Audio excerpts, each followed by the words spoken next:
नमस्कार, city news में आप तमाम दर्शकों का स्वागत है। मैं हूं रिया गौर। खबरों की ओर बढ़ेंगे उससे पहले एक नजर डाल लेते हैं आज की सुर्खियों। सिटी न्यूज के प्रायोजक हैं water valley NH 28, Sherpur, Muzaffarpur.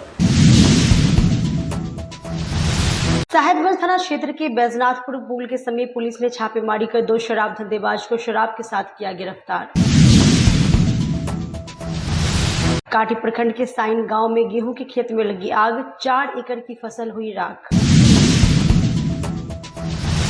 और ब्रह्मपुरा रेलवे कॉलोनी स्थित मंदिर को तोड़ने की सूचना पर हिंदू संगठन के लोगों ने की बैठक। तो ये थी आज की सुर्खियां, अब खबरें विस्तार से। मुजफ्फरपुर में वाहन चेकिंग के दौरान बोलेरो से 250 लीटर विदेशी शराब के साथ 2 तस्कर गिरफ्तार हुए। रविवार को साहेबगंज थाने की पुलिस बैद्यनाथपुर पुल के समीप वाहन चेकिंग कर रही थी। इसी दौरान एक बोलेरो आती हुई दिखाई दी। गाड़ी को रोकने का इशारा किया गया। ड्राइवर ने गाड़ी रोक दी। गाड़ी में 2 युवक सवार थे। पूछताछ के दौरान उनकी गतिविधि संदिग्ध लगी, जिसके बाद सख्ती से पूछताछ की गई। तलाशी के क्रम में पुलिस को गाड़ी में बने तहखाने से भारी मात्रा में अलग अलग विदेशी ब्रांड की शराब की बोतलें रखी हुई मिली। इसके बाद पुलिस ने गाड़ी को जब्त कर दोनों तस्करों को भी गिरफ्तार कर लिया। गिरफ्तार तस्करों की पहचान वैशाली निवासी नीरज कुमार और विकास कुमार के रूप में हुई है। दोनों के आपराधिक इतिहास को खंगाला जा रहा है। दोनों तस्करों ने पुलिस को बताया कि उत्तर प्रदेश से खेप को वैशाली पहुंचाना था। पूरे मामले को लेकर साहेबगंज थाना प्रभारी सिकंदर कुमार ने बताया कि वाहन चेकिंग के दौरान एक बोलेरो को पकड़ा गया है। उसके पिछले हिस्से में तहखाना बनाया गया था, जिसमें शराब रखी हुई थी। शराब की खेप यूपी से लाई जा रही थी। इसे वैशाली ले जाना था। वैशाली जिले के 2 तस्करों को भी गिरफ्तार किया गया है। पूछताछ में शराब माफियाओं के संबंध में जानकारी मिली है, जिसके आधार पर छापेमारी की जा रही है। शराब पकड़ने का मामला हुआ। हाँ, आज दिनांक 22/3/2025 को वाहन चेकिंग के दौरान एक बोलेरो गाड़ी से लगभग 2400 लीटर विदेशी शराब की बरामदगी हुई है। कहाँ पे पकड़ा गया है सर? ये बैद्यनाथपुर है। वहाँ पे हम लोग वाहन चेकिंग कर रहे थे, वहीं पे ये रिकवरी हुई है। और इसमें कोई गिरफ्तारी भी हुई है? हाँ, इसमें 2 शराब तस्कर को भी हम लोग गिरफ्तार किए हैं। क्या बताया सर उन्होंने, कहाँ से कहाँ के लिए? ये इनके द्वारा बताया गया है कि ये यूपी से ही शराब को लेके और वैशाली की तरफ जा रहे थे, और दोनों वैशाली के ही रहने वाले हैं। क्या अभी जाकर क्या पता चला सर, बड़े लेवल के पैमाने की ये कारोबारी है या फिर क्या? हाँ, ये तो कुछ बड़ा सिंडिकेट है इसमें, और इसमें हम लोग बैकवर्ड और फॉरवर्ड लिंकेज का भी पता कर रहे हैं। चेकिंग के दौरान कितने पदाधिकारी लोग? आज चेकिंग के दौरान पुनीत कुमार और साथ में ASI विमल यादव भी थे, और 7 सदस्य। वाहन के चालक को मालूम पड़ा है मालिक का? ये तो हम लोग पता कर रहे हैं। शराब को किस तरह सर वो लेकर मतलब कि जा रहे थे तस्करी? शराब को बोलेरो गाड़ी के अंदर ही एक तहखाना की तरह बना के उसी में शराब को छिपाया गया था। कहाँ से कहाँ जा रहा? ये यूपी से वैशाली की तरफ। काटी प्रखंड के साइन गांव में आग लगी की घटना में लाखों रुपए की गेहूं की फसल जलकर खाक हुई। अग्निशमन की टीम ने 1.5 घंटे की कड़ी मशक्कत के बाद आग पर काबू पाया। मुजफ्फरपुर के काटी थाना क्षेत्र के साइन गांव में आग लगी की घटना में लाखों रुपए की गेहूं की फसल जलकर बर्बाद हो गई। घटना के बाद इलाके के लोगों में अफरा तफरी मच गई। लोगों ने घटना की सूचना अग्निशमन की टीम को दिया। जब अग्निशमन की टीम घटना स्थल पर नहीं पहुंची, तब सैकड़ों लोगों ने आग पर काबू पाने की कोशिश की, लेकिन तेज हवा की वजह से आग फैलता रहा। इसके बाद कई फायर ब्रिगेड की गाड़ी के साथ अग्निशमन की टीम मौके पर पहुंची। 1.5 घंटा की कड़ी मुशक्कत के बाद आग पर काबू पाया गया। इस दौरान खेत में लगे 4 बीघा की गेहूं की फसल बर्बाद हो गई, जिसके बाद किसान काफी मायूस हो गए। स्थानीय लोगों के अनुसार दोपहर में सभी लोग गांव में अपना काम कर रहे थे। इस दौरान चौर से आग का धुआं उठा, जिसके बाद सभी लोग मौके पर पहुंचे। तब तक आग काफी फैल चुका था। हम लोग ने काफी प्रयास किया, लेकिन हवा की वजह से आग तेजी से फैलने लगा। अग्निशमन की टीम आई, जिसके बाद आग पर काबू पाया गया। इस दौरान गेहूं का फसल का पूरा नुकसान हो गया और कुछ फसल गाड़ी आने जाने की वजह से भी नुकसान हो गया है। खेत में कुछ नशेड़ियों का जमावड़ा लगा रहता है। मुझे लग रहा है कि गांजा पीने के दौरान आग लगी होगी। वहीं अग्निशमन विभाग के पदाधिकारी त्रिलोकी नाथ झा ने बताया कि आग लगने की सूचना प्राप्त हुई थी, जिसके बाद 2 दमकल गाड़ी को मौके पर भेजा गया है। आग पर काबू पा लिया गया है। घटना की जांच की जा रही है। सारा गेहूं जड़ गया, देख रहे, जरा से जरा आवड़ो युद्ध गाड़ी घोड़ा गया, पब्लिक गया, खौना उड़ा दिया। तो फायर ब्रिगेड की टीम पहुंची है? ये तो जड़ा है तो अब पहुंचा है, जड़ दिया है तब तब यहाँ पर आले तो कैसे लगल है दादी? पता ना, हम तो कभी उनमें से आले का जान गए। उधर भी गेहूं जला है कि नहीं? उधर गेहूं नहीं जला है, यहाँ पे उधर चौड़ी में आग लगा है। यहाँ से कम से कम लगभग 500 मीटर दूर होगा। यहाँ पे बहुत सारे पोखरा है, आग लग गया है। तो फायर भी तब तक आया था, तब हम लोग आग इधर से काबू कर लिए हैं। उधर था और उधर गेहूं जल गया है। यही लगभग पूरा लसार दिया गया है। वहाँ पे देखिए आग डरा रहा है। क्या चीज में आग लगा? आधा घंटा से इधर से कोई पोखरा में आग लगा दिया, उसी के कारण ये पूरा जल गया है एक सही पोखरा में लगने की वजह से। जी, और देखिए अभी आपको लाइव फुटेज जो है अभी आपको दिखा रहे हैं। दुखद खबर इसे कह सकते हैं, जो किसान के लिए काफी चिंता का विषय बन चुका है। और अभी आपको दिखा रहे हैं जहां पे आप साफ तौर पे देख सकते हैं आग लगने के बाद का विकराल स्थिति अभी आपको दिखाएंगे। यह पोखर है और इसमें आग था और इसे बुझाने का प्रयास जो है किया गया। और फिलहाल का यह तस्वीरें अभी आपको सजा कर रहे हैं, जहां पे आप साफ तौर पे देख सकते हैं साइन गांव का यह तस्वीरें है। और देखिए पूरी तरह से गेहूं जो है पूरी तरह से नष्ट हो चुका है, खराब हो चुका है। आग लगने का वजह जो में आग लगने की घटना देखने को मिल रही है, उसको लेकर के अग्निशमन विभाग की किस प्रकार की तैयारी है? देखिए, आप चूँकि हम पिछले साल भी थे, आप लोगों के साथ काम किए हैं।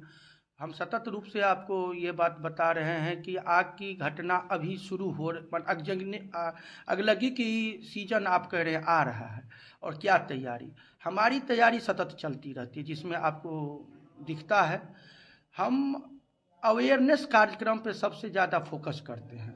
और जब आग लगती है तो उस समय तो हम जाते ही हैं, लेकिन हम पब्लिक में इतना अवेयरनेस लाने का प्रयास करते हैं कि आग की घटना कम से कम हो। पूर्ण रूप से तो रोका नहीं जा सकता है। अब हुई बात, अभी आप देखिए थ्रेसिंग का काम चल रहा है। इसमें लोग क्या छोटी छोटी गलती करते हैं कि थ्रेसिंग मशीन वहाँ लगाते हैं जहाँ बिजली का तार रहता है। उससे क्या होता है कि वो खलिहान में चिंगारी छोटा सा भी आया, पूरा खलिहान जल जाता है। तो लोगों से मेरा अपील है कि बिजली के तार के नीचे थ्रेसर मशीन नहीं लगाएं, पहला। दूसरा बात है कि आप देखिएगा कि थ्रेसर जो लगाया जाता है तो हवा के दिशा में ही दौनी का भूसा गिरता है। उससे क्या होता है कि और उसी समय में वो थ्रेसर मशीन का जो नोजल होता है जिससे धुआं निकलता है, अगर भूसा उसी साइड है और हवा भी उसी साइड है तो उससे जो चिंगारी निकलेगी वो भूसा में लग जाएगी।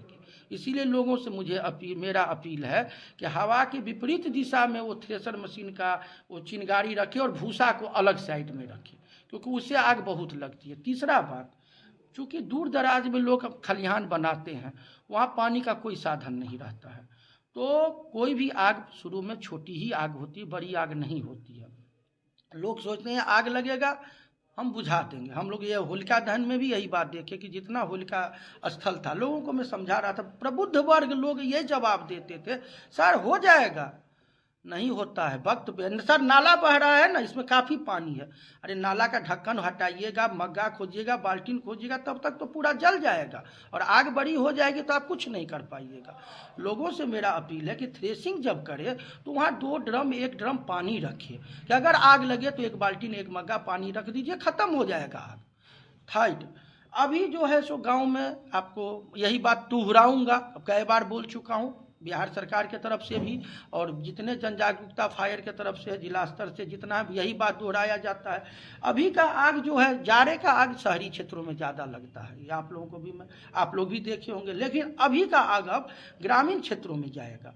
अब ग्रामीण क्षेत्रों में जाने का क्या तात्पर्य है कि वहाँ जो ग्रामीण क्षेत्र में पक्के मकान में कम आग लगता है। अभी शॉर्ट सर्किट से आग लगता है, लेकिन पक्के मकान की अपेक्षा अभी फूस का मकान जो है, झुग्गी झोपड़ी जो है, डाउन जो है, जहाँ पुआल रखा है और जो तेजी से आग पकड़ने वाला सामान है, वहाँ आग लगता है। अब लोगों का चाहिए, आज ही देखिए काफ़ी तेज हवा बह रही थी, तो हमें क्या करना है कि जो फूस के मकान है या कच्चे मकान है, वहाँ सवेरे खाना बना लेना है। बनाते समय 1 बाल्टी पानी जरूर रखें लोग घर में। मैं कहता हूँ 90% आग की घटना रुक जाएगी। रामनवमी की शोभा यात्रा निकालने को लेकर धोबिया गली स्थित सार्वजनिक हनुमान मंदिर में बैठक की गई। रामनवमी की शोभा यात्रा निकालने को लेकर एक बैठक का आयोजन किया गया, जिसमें सर्वसम्मति से निर्णय लिया गया कि आगामी 6 अप्रैल को रामनवमी शोभा यात्रा निकाली जाएगी। उक्त जानकारी निगम पार्षद और सामाजिक कार्यकर्ता संजय केजरीवाल ने दी। उन्होंने कहा कि यह शोभा यात्रा मुजफ्फरपुर के सिकंदरपुर सीढ़ी घाट से निकलकर करबला होते हुए विभिन्न चौक चौराहों पर यात्रा निकाली जाएगी। शोभा यात्रा सुबह 11 बजे से निकलकर करबला होते हुए कंपनी बाग मस्जिद, सुनारपट्टी, हरिसभा चौक, छोटी कल्याणी, मोती झील, संतोषी माता मंदिर, इस्लामपुर रोड होते हुए कार्यक्रम स्थल पर समाप्त होगी। इस विशाल शोभा यात्रा को 2016 से ही निकाला जा रहा है। विगत 9 वर्षों से शांतिपूर्ण तरीके से शोभा यात्रा निकाली जाती है।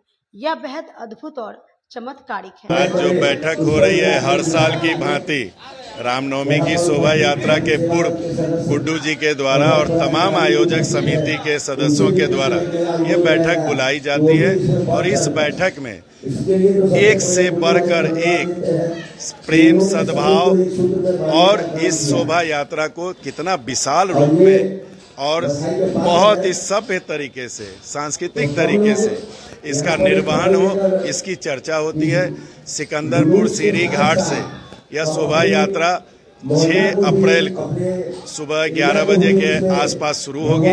वहां से सिकंदरपुर स्टेडियम, कलबला, कंपनी बाग मस्जिद, सरियागंज टावर, सोनारपट्टी, साहू रोड, छोटी कल्याणी, हरिसभा चौक, उसके बाद बड़ी कल्याणी होते हुए मोती झील टाउन थाना होते हुए संतोषी माता धर्मशाला चौक होते हुए लक्ष्मी नारायण रोड इस्लामपुर होते हुए और फिर सरैयागंज से सीधे समापन की ओर। और 2016 से ये लगातार निकल रही है। इनके आयोजक मंडली को दिल से प्रणाम करता हूँ कि इतना विशाल समुद्र की तरह न ओर पता न छोड़ पता, इतने बड़े जन सैलाब को, इतने बड़े प्रभु श्री राम हनुमान के मानने वाले भक्तों का क्या मतलब, बहनें, क्या बच्चे, क्या युवा, क्या अभिभावक, सभी लोग इस जुलूस में। उस दिन आप भी साक्षी हैं कि पूरा शहर हनुमानमय, प्रभु श्री राममय, मैया सीतामय हो जाता है। और हम लोगों का परिवार, जीवन, सांस हम लोग ले रहे हैं, इन्हीं के आशीर्वाद से ले रहे हैं। इनकी पूजा करके, इनकी शोभा यात्रा में शामिल होके हम लोग अपने भविष्य को सुंदर और संगम, स्वच्छ और सुगम बनाते हैं। इसलिए इस शोभा यात्रा में हम आपके माध्यम से मुजफ्फरपुर जिले के तमाम लोगों से आह्वान भी करेंगे कि 6 अप्रैल को एक दिन अपना समय निकाल के प्रभु श्री राम के चरणों में, उनके आराध्य देव हनुमान की शोभा यात्रा में 16 से जो रामनवमी शोभा यात्रा का मुजफ्फरपुर में सार्वजनिक हनुमान मंदिर धोबिया गली के द्वारा आगाज किया गया है, उसमें बेहतरीन तैयारियां रहती है। 100-200 अपने वॉलंटियर्स रहते हैं और वॉकी टॉकी से सारी सुरक्षित व्यवस्था को लैस किया जाता है कोऑर्डिनेशन में।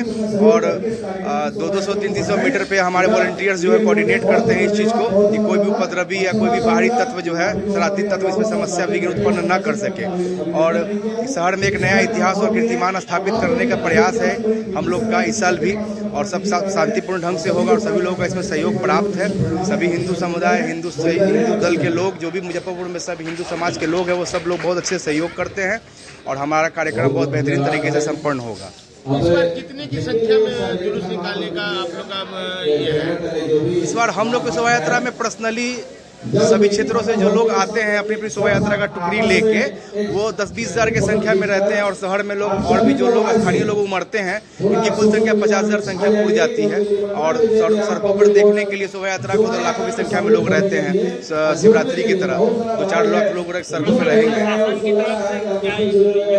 प्रशासन की तरफ से वही डीजे नहीं बजाने का एक निवेदन रहता है, जिसको हम लोग 3-4 साल से परिपूर्ण तरीके से पालन कर रहे हैं और जो भी उनका गाइडेंस होता है उसमें हम लोग अपना तरीके से पालन करते हैं और सहयोग करते हैं। रूट क्या रहती है? रूट ये हमारी शोभा यात्रा का सिकंदरपुर कुंडल के पास से लेके सीढ़ी घाट से लेके कलबला होते हुए और उसके बाद सरैयागंज टावर होते हुए, सोनरपट्टी होते हुए, छाता बाजार होते हुए, हरिसभा चौक होते हुए, दीपक सिनेमा होते हुए, छोटी कल्याणी होते हुए मोती झील की तरफ। फ्रेंड्स ऑफ नरेंद्र मोदी द्वारा शहीद आजम भगत सिंह, राजगुरु और सुखदेव की शहादत दिवस मनाई गई। फ्रेंड्स ऑफ नरेंद्र मोदी द्वारा शहीद आजम भगत सिंह, राजगुरु और सुखदेव जी के बलिदानी दिवस पर हरिसभा चौक स्थित हरिसभा स्कूल में श्रद्धांजलि समारोह आयोजित किया गया। इस दौरान सबसे पहले शहीदों के चित्रों पर हार पहनाकर पुष्पांजलि अर्पित किए गए और 2 मिनट का मौन रख शहीदों की आत्मा की शांति की प्रार्थना की गई। इसके बाद वक्ताओं ने कहा कि बलिदानी पूरे देश के अनमोल रत्न होते हैं और वे पूरे समाज का गौरव होते हैं। फ्रेंड्स ऑफ नरेंद्र मोदी के अध्यक्ष संजीव कुमार ने कहा कि 23 मार्च 1931 को 3 महान क्रांतिकारी योद्धाओं भगत सिंह, सुखदेव और राजगुरु ने देश की आज़ादी के लिए लड़ते हुए युवावस्था में अपने प्राणों की आहुति दे दी। उन्होंने हंसते हंसते फांसी के फंदे को चूमकर पूरी दुनिया में एक अनूठी मिसाल कायम की। इन बलिदानियों के बलिदान के कारण ही आज हम आज़ादी के सुख का आनंद ले रहे हैं और उनके बलिदान को कभी भुलाया नहीं जा सकता। आज 23 मार्च को वीर शहीद भगत सिंह, राजगुरु और सुखदेव जी को फांसी हुई थी। ऐसे पुण्य आत्माओं के लिए हमने फ्रेंड्स ऑफ नरेंद्र मोदी के बैनर तले श्रद्धांजलि अर्पित किया है और साथ ही युवाओं को एक संदेश देने का प्रयास है कि हमें आज़ादी यूं ही नहीं मिली, इन लोग के त्याग, तपस्या और तप का परिणाम था, जिन्होंने हंसते हंसते फांसी के झूले पे अपना प्राण न्यौछावर कर दिया। हम आग्रह करेंगे कि सभी युवा इन आदर्श को अपनाते हुए अपने जीवन में उतारे और एक देश के प्रति, एक राष्ट्र के प्रति अपनी निष्ठा को जरूर। चित्रगुप्त एसोसिएशन के चुनाव को लेकर प्रत्याशियों ने कायस्थ समाज से मतदान जरूर करने की अपील की। आज मुजफ्फरपुर चित्रगुप्त एसोसिएशन के चुनाव को लेकर विभिन्न पदों पर चुनाव लड़ने वाले सदस्यों ने चित्रांश समाज के लोगों के साथ बैठक करते हुए वोट देने की अपील की। वहीं चित्रांश परिवार के लोगों ने अपने अपने आवास पर आने वाले आगंतुकों के लिए भोज का आयोजन किया, जिसमें गोलाबांध रोड स्थित रमन जी के आवास पर एक बैठक हुई और कायस्थ समाज के सभी लोग एकत्रित हुए, जहां पर एसोसिएशन के लोगों ने चित्रांश भाई को वोट देने की अपील की। वहीं दूसरी ओर नाजिरपुर में टुट्टू सहयोगी के आवास पर भी बैठक हुआ और वोट देने की अपील की गई। चित्रगुप्त एसोसिएशन का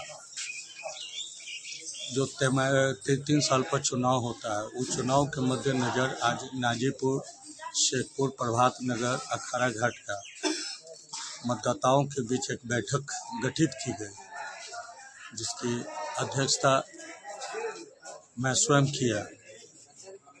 आज की मीटिंग में हम लोगों के बीच परिचय देना था कि हम लोग जो हैं सब मतदाता एक दूसरे को पहचाने कि हम लोग जो इस पद पर लड़ रहे हैं और समाज के उत्थान के लिए, अपने चित्रांश परिवारों के उत्थान के लिए हम लोगों ने क्या क्या कार्य किया और क्या क्या करना है, इसका रूपरेखा हम लोगों ने सबके सामने मतदाताओं के बीच रखा और अपने पक्ष में वोट देने के लिए अपील की। कि सब लोग को पता है कि चित्रगुप्त एसोसिएशन का 2025-28 का सत्र का चुनाव 13 अप्रैल को होने वाला है, जिसका घोषणा कुछ दिन पहले हुआ था और अखबार के माध्यम से, मीडिया के माध्यम से भी सारे लोगों को बताया गया था।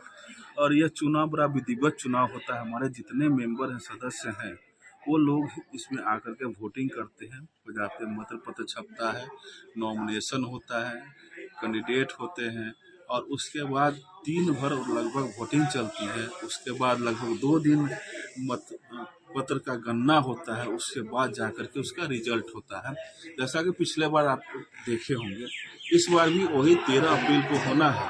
तो उसी में जो लोग नॉमिनेशन किए हैं, ये उसमें एक पैनल हम लोगों का है, एक पैनल और भी है, मतलब अलग अलग पैनल से 2-3 पैनल बनते हैं जिसमें लोग चुनाव लड़ते हैं। तो हम लोग जो पिछले सत्र में जीत करके आए थे इस चित्रगुप्त एसोसिएशन में, और हम लोगों ने काम किया था, तो हम लोगों का लगभग वही टीम है। और उसमें कुछ नए टीम को भी मेंबर्स को भी हम लोग लाए हैं जो अच्छा काम कर सकते हैं, समाज में जिनकी पकड़ है, जिनकी पहचान है और जिनमें लगन है काम करने का, उसे लोगों को हम लोगों ने लाने का काम किया है अपने इस पैनल में, जिसके कारण अभी चुनाव में अब ज़्यादा समय बचा नहीं है। इसलिए आज हम लोग का दिन भर का गतिविधि यह रहा है कि हम लोग आज सुबह में से ही पूरा टीम हमारा जो चुनाव लड़ रहे हैं, अध्यक्ष के हों या चाहे उपाध्यक्ष के हों, चाहे महामंत्री के हों, चाहे सब मंत्री के हों, मंत्री के हों, जो विभिन्न पदों पर सब लोग अलग अलग चुनाव लड़ रहे हैं। तो ये सारे जो हमारे पैनल के लोग हैं, ये सारे लोग सुबह में एक साथ से सुबह से ही निकल करके, सुबह में नया टोला का दौरा हुआ, नया टोला में एक मीटिंग हुई है, वहाँ अच्छी संख्या थी, वहाँ मीटिंग कर, उसके बाद नया टोला के बाद फिर निकल करके मीटिंग हुआ है गोला बांध रोड में संजीव जी रमन जी के घर आवास पे वो मीटिंग आयोजित किया गया था, जिसमें भी अच्छी संख्या रही है। और अभी संध्या के समय में अभी हम लोग नाजीपुर में हैं, और नाजीपुर में निर्मल सहयोगी जी जो हमारे कार्यकारिणी सदस्य के लिए चुनाव लड़ रहे हैं, इनके देख रेख में यहाँ मीटिंग आयोजित किया गया है और बहुत अच्छी संख्या में यहाँ भी लोग उपस्थित हैं और बहुत उत्साहित हैं। और सारे लोग यहाँ प्लान कर रहे हैं कि जो जो हमारे वोटर हैं, लगभग 7,000 हमारे वोटर हैं, जो लोग हमारे वोटर हैं, एक एक लोग जा करके वहाँ चुनाव में अपना योगदान दें, अपना मत दें, ताकि निष्पक्ष रूप से वो लोग ही चुनाव में जीत करके आए जो लोग वाकई में वहाँ के हकदार हैं। वार्ड नंबर 21 के द्वारकानाथ हाई स्कूल के सामने की गली जर्जर स्थिति को लेकर स्थानीय लोगों में काफी आक्रोश है। तस्वीर जो आप अपने स्क्रीन पर देख रहे हैं वो वार्ड नंबर 21 के द्वारकानाथ हाई स्कूल के सामने की गली का है। जैसे कि आप देख पा रहे हैं, गली की स्थिति जो है जर्जर स्थिति में है। स्थानीय लोगों ने बताया कि महीनों पहले नाली साफ सफाई करने के लिए स्लैब हटाया गया था। हटाने के क्रम में कई स्लैब टूट भी गए, जिसके बाद नाला को जस का तस छोड़ दिया गया। नतीजा यह है कि आए दिन लोग गिरकर गड्ढे में घायल हो रहे हैं। खासकर मोहल्ले के लोग अपने बच्चों को घर से बाहर खेलने नहीं भेजते हैं। आपको बताते चलें कि सावन के समय बाबा गरीबनाथ दरबार तक जाने के लिए इस रास्ते का प्रमुख रूप से उपयोग किया जाता है। वहीं इस पूरे मामले पर वार्ड नंबर 21 के पार्षद केपी पप्पू ने बताया कि निर्माण कार्य मार्च क्लोजिंग की वजह से रुका हुआ है। मार्च क्लोजिंग के बाद नाला पर स्लैब निर्माण करवा दिया जाएगा। महाशिवरात्रि के 15 दिन आगे साफ सुथरा हुआ है। 15 दिन 8 दिन हमको याद नहीं है, उतना साफ सुथरा हुआ। तो ये टूटा समुच्चा तक कहें बनाने के लिए, तो वो बोले कि बोल बन जाएगा, महाशिवरात्रि से पहले बनेगा। आज तक देखिए बना नहीं। 3 आदमी महाशिवरात्रि के 4 बजे भोर में गिरा और सब घबाहिल हो गया और सब हॉस्पिटलाइजर हो गया। एक आदमी का गोड़ टूटा है, होली के दिन पैर टूटा है, एक आदमी के गोड़ टूटा है। मान लिया हम लोग मोहल्ला में हैं, हम लोग को तो बराबर का ही रोड है, आना जाना है। अगर हम ही गिर जाए, गोड़ हाथ टूट जाए तो प्रॉब्लम है कि बन जाएगा। बच्चा सब के खेलने में बहुत परेशानी, डरे लोग घर से बच्चा सब के नहीं निकालता है, समझे। अब इससे आगे जाने में बच्चा लोग को बहुत दिक्कत होता है, बहुत दिक्कत। मातारी बाप के लेके जाए के पड़े सब। पार्षद से कभी कंप्लेन किए? हाँ, वार्ड पार्षद से कभी कंप्लेन किए हैं। क्या और उसको भी जो एक आता है ना, कथी है वो जमदार है, उसको कहें तो बोला कि बोले उसे बन जाएगा, बन जाएगा, तुरंते बन जाएगा, तुरंते बन जाएगा। वो बोलता है कि तुरंते बन जाएगा, अब तुरंत के बदला ये 3 महीना हो जाएगा। 3 महीना से परेशानी यही है। हम लोग तो जवान है, साइड से निकल जा रहे हैं। हमारे पिताजी बुजुर्ग हैं, उनको आंख से कम दिखता है, वो ये दीवार पकड़ पकड़ के साइड से चलते हैं। जिस दिन ये होनी हो जाएगा, नोनी हो जाएगा, उस दिन मैं सबसे बात करूंगा, सारे प्रशासन और नेता से। मेरे पिताजी ऐसे दीवार पकड़ के चलते हैं और इस मोहल्ले में सारे छोटे छोटे बच्चे हैं। ये इधर स्लैब देख लीजिए, उधर का स्लैब देख लीजिए, सब टूटा हुआ। और सावन के समय ये मंदिर जाने का मुख्य मार्ग होता है, यहीं से बैरिकेटिंग होता है और यहीं से आगे सामने डीएन स्कूल है, यही मुख्य मार्ग है। सावन के समय पूरा दुरुस्त हो जाता है क्योंकि डीएम एसपी सबको इधर से जाते हैं। अभी पूरा जो स्थिति है, एक बाइक नहीं जा सकता है, लोग को दीवार पकड़ के जाना पड़ता है साइड से। कितने लोग गिर गए हैं यहाँ। स्थानीय पार्षद आपके स्टैंडिंग के भी मेंबर हैं निगम के, उनके द्वारा क्या कुछ पहल की जाए? कोई पहल नहीं अभी तक तो कोई इस चीज का हमने कोई पहल नहीं। मगर मोहल्ले वाले की तरफ से उनको जानकारी दिया गया है, उन्होंने आश्वासन दिया है कि बनेगा, मगर अभी तक बना नहीं। परेशानी मोटा मोटी समझिए 3 महीना पूरा हो गया है। लोगों को और मोहल्ले वालों को जो परेशानी हो रही है वो खुद जानते हैं कि हमारे शहर में हर जगह परेशानी है, लेकिन हमारे घर में के सामने ही इतनी बड़ी परेशानी हुआ, कोई उम्मीद नहीं किया था। और अभी जो स्थिति है, ऐसा लग रहा है जैसे कि हम लोग कहीं देहात में रह रहे हैं जिसको कोई देखने वाला नहीं है, जबकि मुख्य सड़क से जुड़ा हुआ ये गली है। इसके पीछे मंदिर है, मंदिर का कनेक्टिंग गली होने के कारण भी की वजह से भी लोग लगता है कि लोग अब इससे भाग रहे हैं कि यहाँ आते हैं गिर जाते हैं। लोग कह रहे हैं कि लग रहा है जैसे कि हम गांव देहात में आ गए कहीं पर, और ऐसा स्थिति बना दिया गया है जैसे लग रहा है कि अब इसको कोई देखने वाला कोई माई बाप है ही नहीं, कोई जिम्मेदारी ही नहीं लेना चाहता है। ना वार्ड पार्षद लेना चाह रहे हैं, न यहाँ के जमादार लोग, ना मेयर, कोई आदमी ध्यान नहीं दे रहा है। यहाँ तक कि हम लोगों ने कितनी बार जाके कंप्लेन भी किया, मंदिर क्या रास्ते में जो लोग आते हैं मेन अतिथि लोग, वो लोग को भी दिखाया गया, लेकिन कोई जिम्मेदारी नहीं ले रहा है। और हम लोग को इतनी परेशानी है, रात बिरात में आने पे ऐसा लगता है कि अब गिर जाएंगे, अब गिर जाएंगे। तो सारे बच्चे को उतार के हम लोग को ले जाना पड़ता है कि कहीं वो गिर न जाए, कहीं उन लोग को ऐसा न लगे कि पापा हम गाड़ी से ही गिर जाएंगे। पूरा फैमिली लेके आइए तो फैमिली को पीछे उतारना पड़ता है, गाड़ी घोड़ा जो इसमें आता था पीछे ही रोकना पड़ता है टेम्पू को। ये सारी बहुत सारी परेशानी हो रही है। अब प्रशासन, लगभग कितने लोग रहते हैं इस मोहल्ला में मोटा मोटी 150 से ऊपर लोग हैं। परिवार के रूप में अगर देखा जाए तो 30 से 35 फैमिली है इसमें, और पता नहीं सारे लोग परेशान है, तब भी प्रशासन क्यों नहीं ध्यान दे रही है। चाहे वार्ड पार्षद हो, चाहे हमारे यहाँ के मुख्य नेता लोग हो, चाहे यहाँ पे जो प्रशासनिक अधिकारी आते हैं वो लोग भी नहीं ध्यान दे रहे हैं। बहुत 3 आदमी को तो हम उठाए हैं नाला में से, जो अभी तक हाथ में मुचका हुआ है। शिवरात्रि के दिन लोग गिर गए थे नाला में, हम उठाए हैं 3 आदमी के, तकरीबन 2 महीना अपना हाथ से उठाए हैं। कितना दिन से लगभग ये टूटा हुआ है? ये टूटा हुआ है शिवरात्रि से 15 दिन, सरस्वती पूजा से टूटा हुआ है। सरस्वती पूजा से। देखिए यहाँ पे, देखिए इसका नाम है सुबंश लाल शाह। वक्त हो चला एक छोटी सी ब्रेक का, लेते हैं छोटा सा ब्रेक। तब तक आप बने रहिए हमारे साथ, देखते रहिए सिटी न्यूज मुजफ्फरपुर।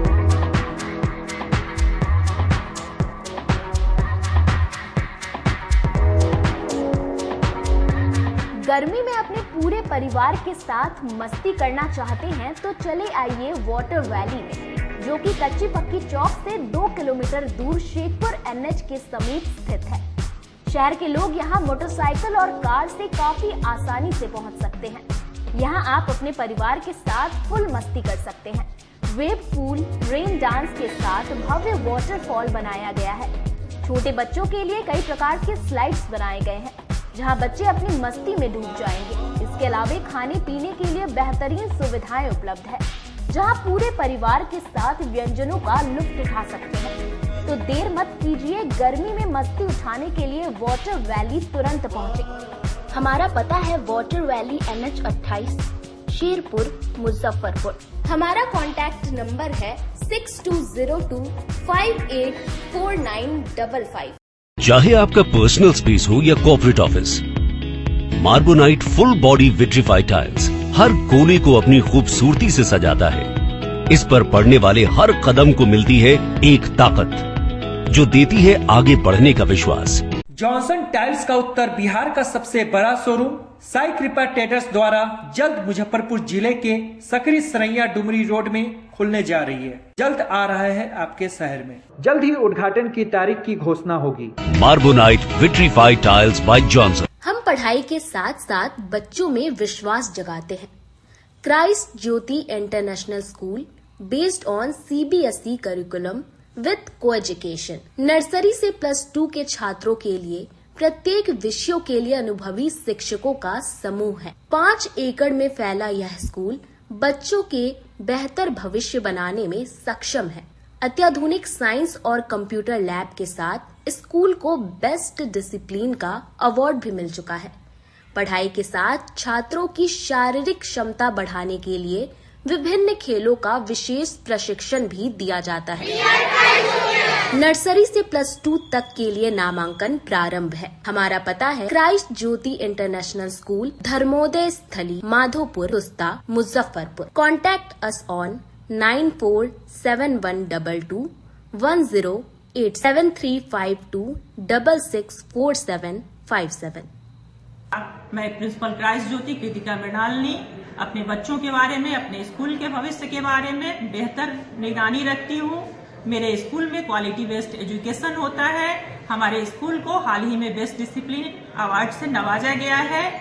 हमारे शिक्षक ट्रेंड हैं, अनुभवी हैं और हम अपने बच्चों को पारिवारिक माहौल में पढ़ाते हैं। अपने सपनों की आशिया को दे एक नई पहचान माँ भवानी डेकोर प्राइवेट लिमिटेड के साथ, जो है ऑथराइज्ड डिस्ट्रीब्यूटर ऑफ कजारिया।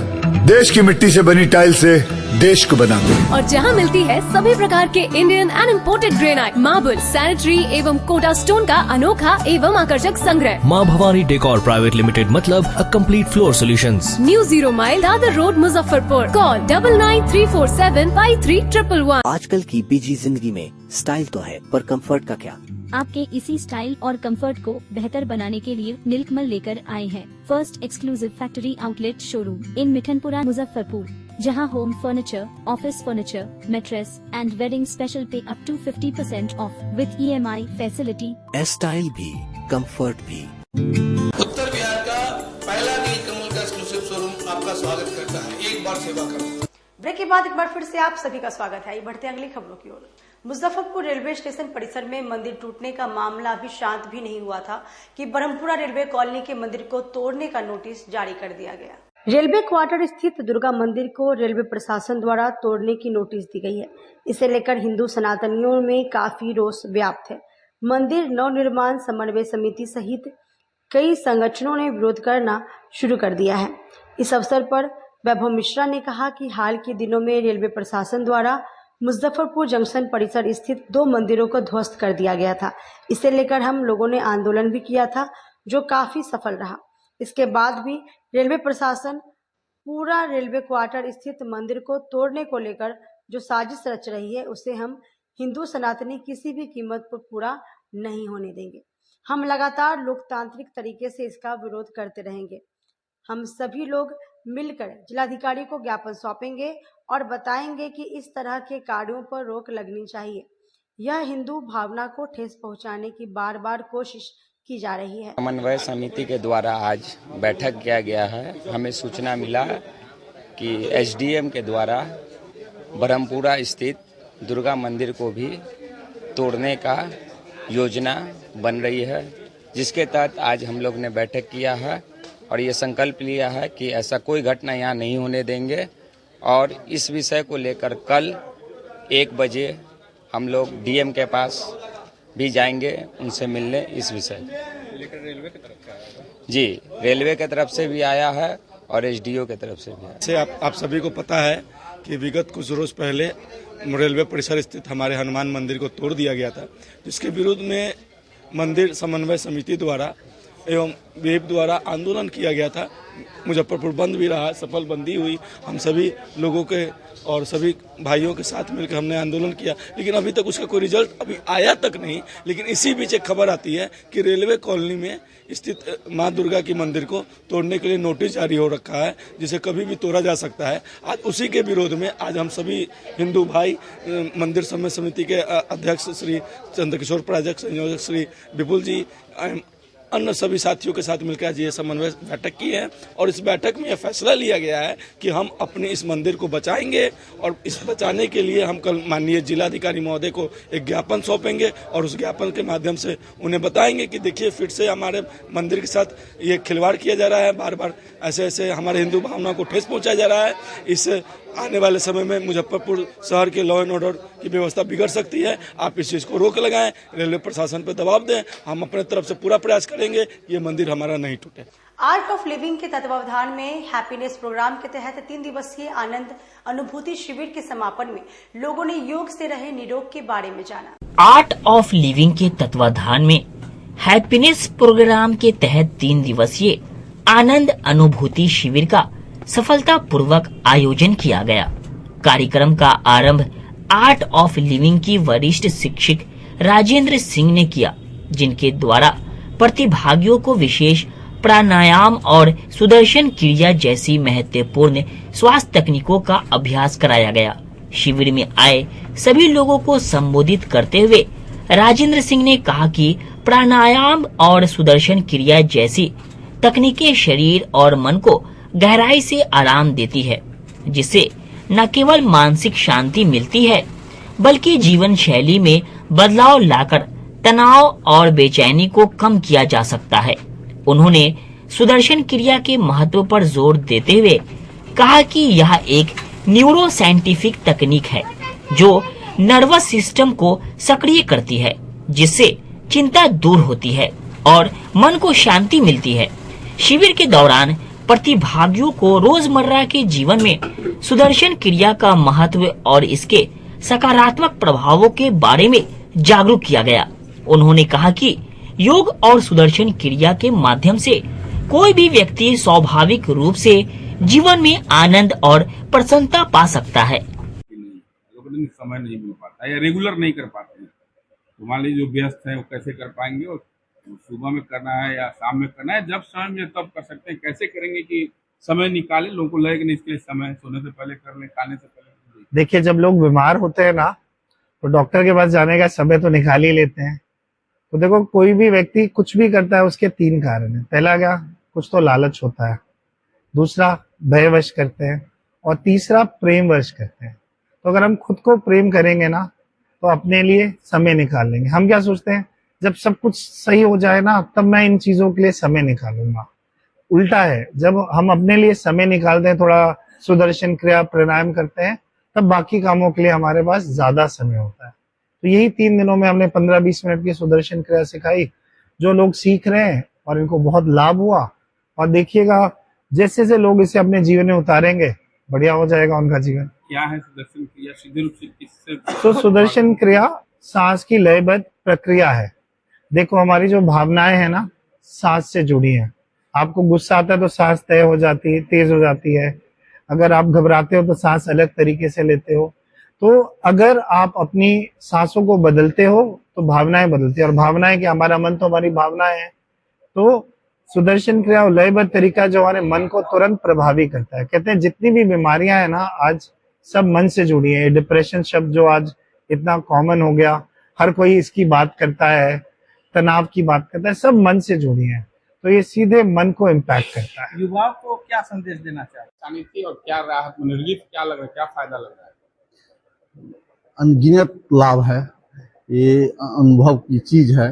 जो लोग कोर्स करते हैं, कई लेयर पर शरीर में आपके बौद्धिक, आध्यात्मिक, शारीरिक, मानसिक सभी स्तर पर इसके लाभ हैं, और इसको करने से व्यक्ति स्वयं अनुभव करता है, और इसके लाभ से सभी लोग पूरी दुनिया में जो है सो लाभान्वित है, अनुप्राणित है।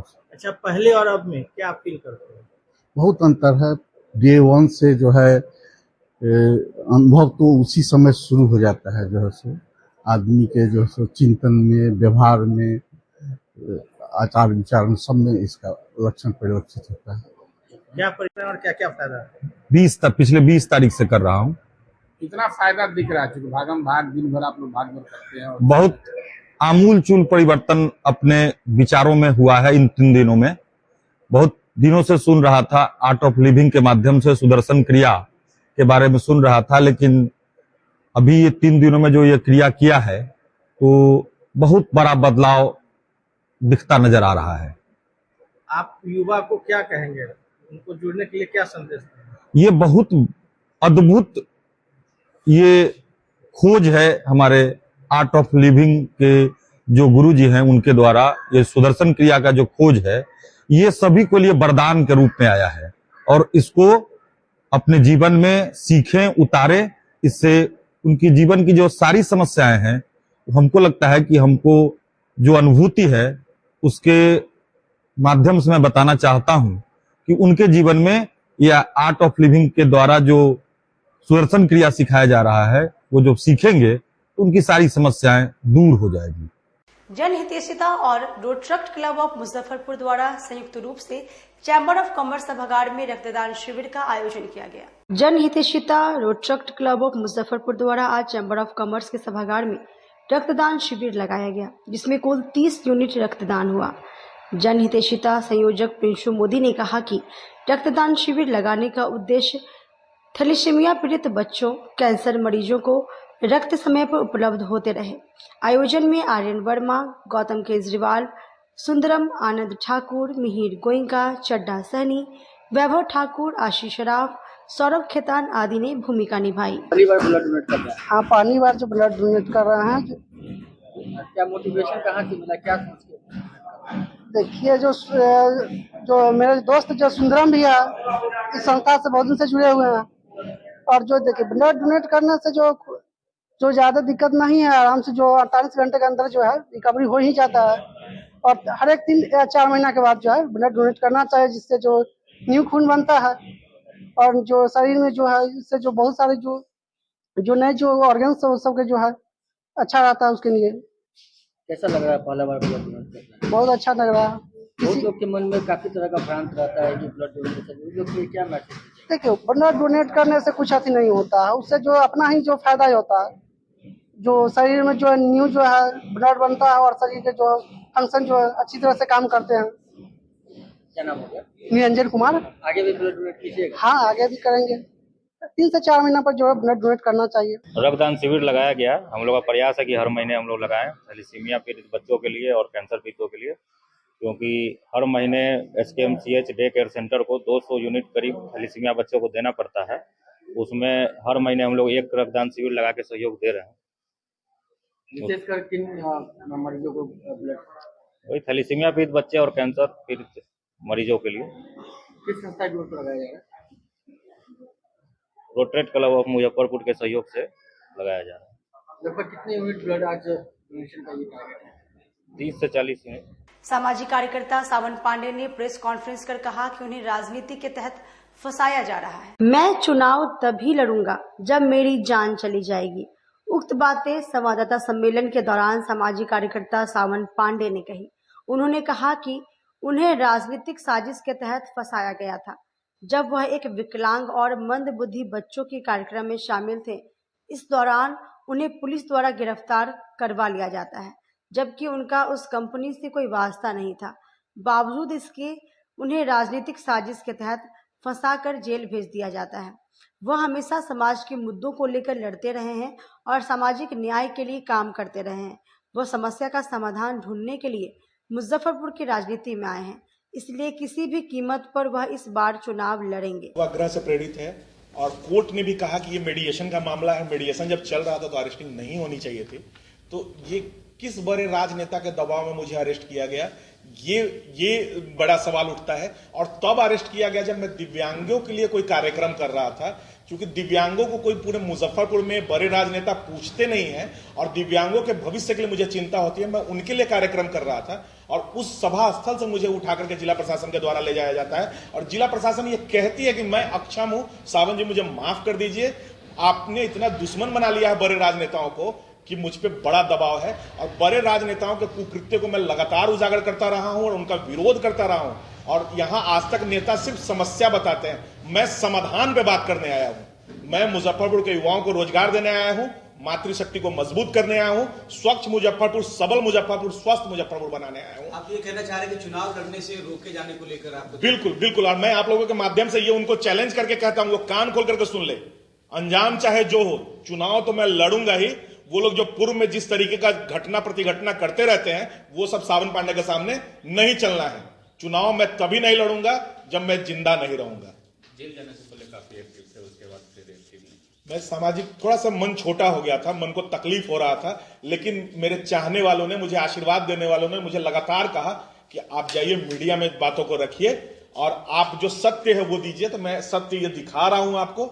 और मैंने आपको मास्टर डाटा भी उपलब्ध करवाया मिनिस्ट्री ऑफ कॉर्पोरेट अफेयर्स का। मैं उस कंपनी का निदेशक भी नहीं हूं। आप किसी कंपनी को आपने प्रमोट कर दिया और उस कंपनी को आपने छोड़ दिया, तो फिर मैं कहां से दोषी हूं? और मैं तब क्यों दोषी हो गया जब मैं मुजफ्फरपुर से चुनाव लड़ने की दावेदारी करने लगा। क्यों सोशल मीडिया के माध्यम से मुझे ये धमकी दिया जाता है कि मुजफ्फरपुर से चुनाव लड़ोगे तो बर्बाद कर दिया जाएगा। मैं ढेर सारा स्क्रीन बड़े राजनेता है और पुराने घाघ राजनेता है मुजफ्फरपुर के। तो सावन पांडे को क्यों रोका जा रहा है चुनाव? चूंकि सावन पांडे उनके कुकृत्यों को उजागर करने का मादा रखता है और उनके किए गए कुकर्मों को रोक करके विकसित मुजफ्फरपुर बनाने का दम रखता है। भयभीत हो रहे हैं क्या वो लोग? बिल्कुल भयभीत है। जनता का प्रेम स्नेह प्यार देख करके भयभीत है वो लोग आज तक मुजफ्फरपुर को अपने हिसाब से गूंगा बहरा बना करके चलाए हैं। या तो नागनाथ हो या सांपनाथ हो, जीतता तो यही दोनों में से कोई है। डसी मुजफ्फरपुर की जनता जाती है और इस बार मुजफ्फरपुर की जनता डसने नहीं दी जाएगी। किस पार्टी से चुनाव लड़ने? बहुत जल्द किसी न किसी राष्ट्रीय पार्टी से चुनाव लड़ेंगे। आप लोगों को बहुत जल्द सूचित कर दिया जाएगा। जदयू पे अभिषेक झा के साथ फोटो देखा जा रहा है सोशल मीडिया पे, क्या जदयू ज्वाइन कीजिएगा? अभिषेक झा हमारे भाई की तरह हैं, दोस्ताना संबंध है, तो उनके साथ अक्सर फोटो रहता है और बहुत सारे लीडरों के साथ, चिराग जी के साथ भी तस्वीर रहता है, तेजस्वी जी के साथ भी रहता है। तो ऐसा कुछ नहीं है। बहुत जल्द लड़ेंगे और बहुत जल्द आपको घोषणा करेंगे। मुजफ्फरपुर की जनता मेरा परिवार और परिवार के लोग जिस दल के साथ जाने के लिए कहेंगे मैं उस दल के साथ जाऊंगा। अगर बोले कि नहीं किसी दल के साथ नहीं, आप निर्दल आइए, तो मुजफ्फरपुर का टेस्ट निर्दल रहा है, हम निर्दल ही आकर के लड़ेंगे। कोई बड़े दल से बातचीत हुई या? बिल्कुल बातें हो रही है, दोनों राष्ट्रीय दल से बातें हो रही है। आप पहले भी दावेदारी कर चुके हैं क्षेत्रीय या राष्ट्रीय दल से? नहीं, राष्ट्रीय दल से। जो महिला आरोप लगाई थी वो कहाँ है?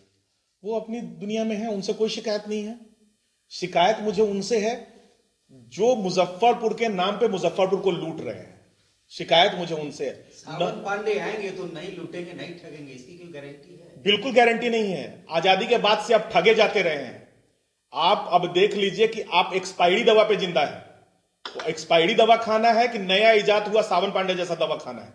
आप बीमार है, मुजफ्फरपुर की जनता बीमार है, मुजफ्फरपुर त्रस्त है। अभी जस्ट बारिश आ ही जाएगी, गर्दन भर और घुटने भर पानी सब लोग हेलेंगे।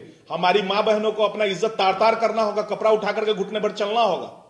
आप देख लीजिए कि आज तक मुजफ्फरपुर में बायो टॉयलेट की जो बात है उसकी लड़ाई मैंने लड़ा। पूर्व में आप लोगों को बुला करके मैंने प्रेस कॉन्फ्रेंस भी किया। आज तक अभी मैं आ रहा था तो मैंने देखा घोड़िया बाजार से लेकर के छाता चौक तक एक भी बायो टॉयलेट यूज करने लायक नहीं है। देवी मंदिर के सामने एक बायो टॉयलेट है, वो यूज करने लायक नहीं है। विधायक जी कहते हैं कि ये नगर निगम का काम है, नगर निगम कहता है विधायक जी का काम है। तो फिर मुजफ्फरपुर की जनता को आप फुटबॉल बनाकर। खबरों में बस इतना ही। फिर मिलेंगे शहर की तमाम खबरों के साथ। तब तक आप मुझे और मेरी पूरी न्यूज़ टीम को दी इजाजत। नमस्कार।